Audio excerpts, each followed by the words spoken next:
version, not Mr. Showbiz. Just imagine, I mean, Mr. Showbiz, Mary Poppins, Lion King, Beauty and the Beast, and on Broadway, and Lion King and Beauty and the Beast and Little Mermaid and on in animation. Wow, Tom, you're the one that has a great career. So, you're sitting in your office one day when the call comes and you rush to stage A at the Disney studio just in time to hear a parrot sounding a lot like Wally Hogue respond to Walt Disney's question, quote, "What's a four-letter word for what a parrot does on the bottom of his cage?"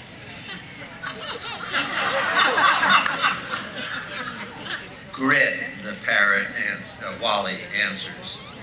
And the natural question for Dick and Bob Sherman is, what the heck is going on? And what does it have to do with writing songs and movies for television? Well, it's a different world in the Disney parks, as all of you know. But just as their songs created a musical genre for Disney films and television, Dick and Bob Sherman injected musical magic into the Magic Kingdoms in a way no one had ever imagined before.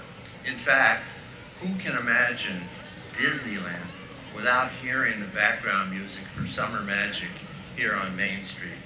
Or the beautiful Feed the Birds, as Tom said, when you shop in the Emporium, or the unspellable supercalifragilisticexpialidocious when you ride the carousel in Fantasyland. So when I think of the Disney parks around the world today, I can hear all the birds sing words and the flowers croon, "There's a great big beautiful tomorrow," because one little spark of imagination has been making memories and creating miracles from molecules in a world of laughter, a world of tears, where there's just one moon and one golden sun, and a smile means friendship to everyone.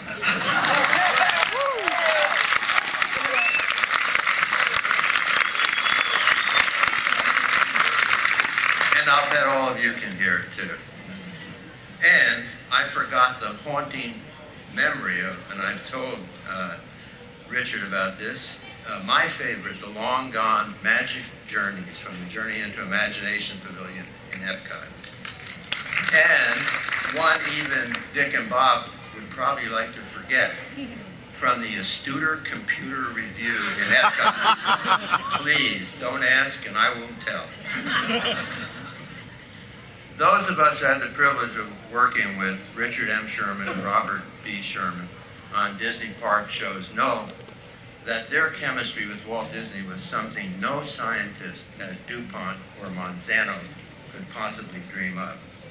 Walt's dreams were their commands, and in turn, Dick and Bob gave tune and word to Walt's stories for his park worlds and, of course, the World's Fair. Their respect, their love for Walt was never more vocal than in the real words they wrote for that Carousel Progress show. Walt has a dream, and that's the start. He follows his dream with mind and heart. So, you know, it seems so obvious now, but back in the day when the birds first sang words and the children of It's a Small World first sang and danced their way into our hearts, it was all brand new, one of a kind, cutting edge.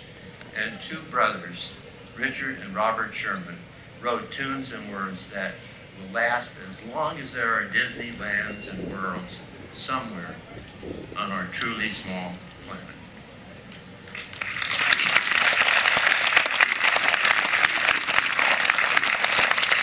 And now, here to share a little background on the legacy of our Main Street windows, please welcome the chairman of Walt Disney Parks and Resorts, Tom Staggs.